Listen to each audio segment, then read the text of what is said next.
News 36 के जम्मू देखिया दर्शक मन ला नीरज के जय जोहार। स्वागत है आप मन के न्यूज 36 छत्तीसगढ़ के आवाज में। खबर 36 में आगू बढ़बो। बिलासपुर के कांग्रेस नेता मोती थारवानी ला जेल भेजे ले दुखी शहर विधायक शैलेश पांडे है पुलिस अधीक्षक प्रशांत अग्रवाल ला पत्र लिख के एक तरफा कार्यवाही ऊपर नाराजगी जाहिर करी।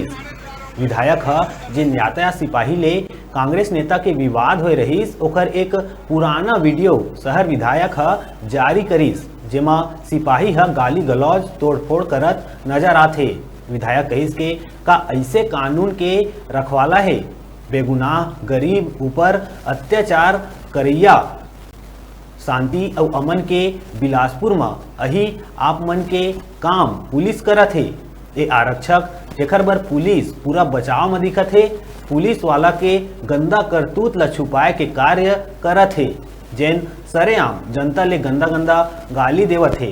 ये आरक्षक ला देख के ऐसे नहीं लगत है कि एमा मोती थारवानी ला गाली नहीं दिए होही, फिर पूरा वीडियो जनता के सामने काबर नहीं लाए और मोती थारवानी के पत्नी के शिकायत पुलिस ला नहीं दिखीस। ये सब बात विधायक कही।